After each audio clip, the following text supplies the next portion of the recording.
Després, aquí la Phoebe Waller-Bridge, que jo la coneixia només, aquesta actriu només la coneixia per la pel·lícula d'Indiana Jones, la última pel·lícula i el dial de la destinació, dial del destí, de la destinació, no del destí.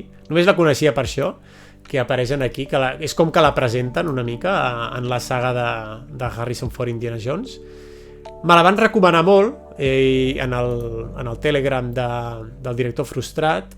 Em van dir, ui, mira't el que ha fet la Phoebe, perquè a més és directora, guionista i tal, i fa coses molt xules, em van dir. Llavors vaig dir, bueno, doncs anem a veure què ha fet la Phoebe Waller-Bridge. I em van recomanar moltíssim que veiés Crashing i que veiés també Fleabag.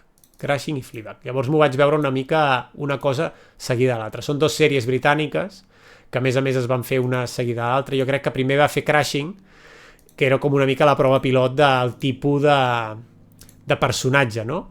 I a Fleabag va explotar aquest personatge amb ja més pressupost i una sèrie com més ferma, no?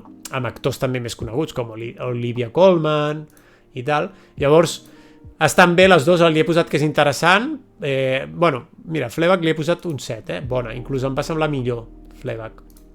Crashing és la típica pel·lícula, la típica sèrie de... Jo em sembla que en aquella època estava buscant, i encara busco perquè ja no se'n troben d'aquest tipus de sèries de gent jove, tipus Friends, o tipus Big Bang Theory, que sigui així d'humor, i que passin, no sé, aventures, doncs això, de joves, saps? Ens acabem de graduar, hem acabat la universitat, comencem a treballar, no tenim feina, lo típic que era Friends en aquella època, i que era així com divertit, de comèdia, bueno, que era distret i tal, i que eren episodis curtets, i al final és el que buscaven, no? Episodis de 30 minuts, curtets, que pots anar veient, que tampoc passa res si no ho veus seguit i que no te'n recordes de tot i tal, no? És una sitcom. Mira, està entre les 100 millors sitcoms de la història, A mi m'agradaria que es fessin més sitcoms, però ara mateix està una mica la cosa... Crec que hi ha el dia a dia i, no sé, hi ha alguna sèrie, però hi ha poqueta cosa últimament de sitcoms. I aquesta, doncs, mira, està bé. És antiga perquè és del 2016, ja té 8 anys, Ja té 8 anys i es veu una mica antiga. Però està xula, la idea de... És com... Diré que és un hotel que està abandonat i llavors hi ha tot de gent que l'ocupa, aquest hotel, i són 6 episodis, que és molt curtet això, i també són 6 nois i noies que comparteixen aquest lloguer, que és molt barat perquè l'hotel està fet una merda. Llavors, bueno, viuen allà una mica de manera precària, no? I fan una mica el que poden. Llavors veus una mica la relació entre ells i tal, i com són, i no sé, les seves aspiracions i el que volen aconseguir, i una mica es va desenvolupant durant aquests 6 episodis, que clar, tampoc es pot fer gaire, la vida d'aquests personatges. I està bé, però acaba una mica com que, hòstia, m'hagués agradat veure més episodis, perquè és interessant, tot i que no sigui una gran sèrie, està bé. I per sort van continuar amb Fleabag, que canvia una mica la història. Ella sí que fa el mateix personatge, canvien sobretot els personatges. Fixeu-vos que aquí ja no tenim 6 companys de pis, ja no hi ha això de 6 companys de pis. Aquí sí que és veritat que... I els actors estaven bastant bé, tots molt bé. L'Adrian aquest ho fa superbé, que és el senyor típic divorciat que està cansat de tot i que busca una mica entendre per què li ha passat el que li ha passat a la seva vida. Cada personatge té la seva història, que està des del gay que no sap que és gay a... no sé, hi ha com tot de diferents personatges que tenen el seu què, saps, de rerefons. La típica noia que sembla que ho té tot i realment no té res i se sent molt sola. No sé, m'agrada molt, m'agrada com van escollir els personatges que convivien a Crashing. I a Fleabag, clar, no tenim tot això, el que tenim és una família una mica disfuncional. Olivia Colman, que és com la mare adoptiva, i després està la Phoebe i la Sian, que són germanes, no? I representa que el pare va morir i és una mica que la relació familiar és una mica així estranya. Està l'Andrew Scott, que és el que va fer de dolent a Sherlock Holmes, la sèrie de Sherlock Holmes, que feia Moriarty. Jo el conec per aquesta sèrie sobretot, perquè em va impressionar el seu paper, i és un gran actor, però fa cara de boig realment. Faria bé inclús segurament de Joker o, saps, d'algun personatge així mític. I res, veus, aquí diu, una jove londinenca de 30 anys, directa i descarada, que passa... El que més m'agrada d'aquesta sèrie és això, i suposo que és el que més li agrada a la majoria de gent, és aquest humor negre d'ella, que és com molt directa dient les coses, no té pèls a la llengua, li sua tot, va a la seva, i el que sí que és veritat és que al final té una vida super desordenada i pren molt males decisions i, bueno, i acaba fent coses que no voldria fer, no? I res, té com una crisi vital després de perdre la seva millor amiga, no? I això també t'ho van explicant a poc, perquè l'amiga va sortint en flashbacks, i diria que deu estar per aquí, em sembla que és la Jenny Rainsford, va apareixent en flashbacks d'una mica la seva història d'amistat i el que va passar, no? Que li va despertar aquesta crisi. I res, veus doncs, aquesta família disfuncional una mica i com intenten reconciliar-se i... No sé, és xula, jo li vaig posar bona perquè està molt ben feta. El tema de la quarta paret també m'agrada molt, que moltes vegades i crec que ho podrien haver explotat més, això, la protagonista parla amb l'espectador, saps? És com conscient de que algú l'està mirant, no? I és molt xulo el punt aquest de...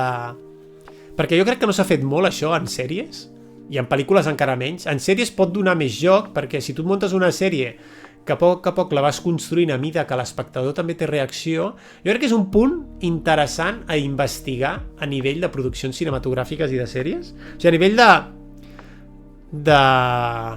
de productes audiovisuals, aquesta interacció que puguis tenir amb l'espectador, jo crec que és algo que no s'ha fet molt i que és algo interessant. Crec que es queda, i per això li vaig posar un 7, crec. Si no li hagués posat més nota, però crec que no li vaig posar molt bona nota perquè crec que es queda a mitges, que no arriba a fer tot el que crec que es podria fer amb el tema aquest de trencar la quarta paret i parlar amb l'espectador, perquè sí que hi ha com un diàleg molt directe entre la protagonista i la gent que veiem la sèrie, sent ella conscient de que l'estan veient en una sèrie, saps?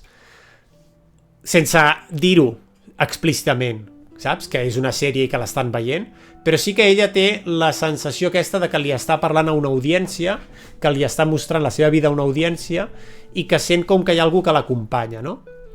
I en algun moment inclús alguns coprotagonistes, per dir-ho d'alguna manera, se n'adonen de que ella està parlant amb algú altre, saps? O que en certa manera no és algo que només nosaltres veiem, sinó que també els altres se n'adonen de que no està molt bé del cap.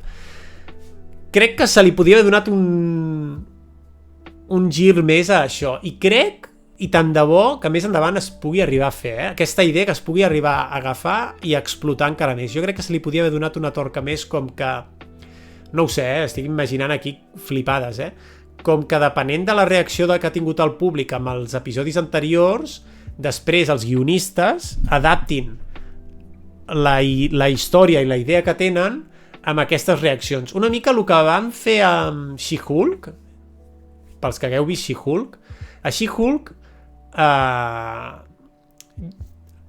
van fer molta postproducció afegint coses que jo crec que els episodis potser en un 90% estaven acabats, però depenent de la reacció que havia tingut la sèrie en xarxes socials, a nivell de hate, a nivell de coses que havien dit, llavors podien com introduir-ho a la sèrie, perquè She-Hulk també té això de la quarta paret, que la protagonista també parla amb l'audiència. I jo crec que amb Fleabag podrien fer això. Clar, She-Hulk és posterior a Fleabag i potser també s'han inspirat en això, tot i que és un altre tipus de comèdia i un altre tipus de sitcom. Però té aquesta cosa que a Fleabag jo crec que li falta. I no sé, tio, em quedarà sempre l'espineta de no saber com podia haver acabat el tema aquest, d'això de la quarta paret perquè en els últims episodis hi ha com una petita evolució, però ja s'acaba la sèrie i ja no hi ha més. I em sembla que no... Són 2 temporades, 12 episodis, és molt curta, també són episodis de 30 minuts.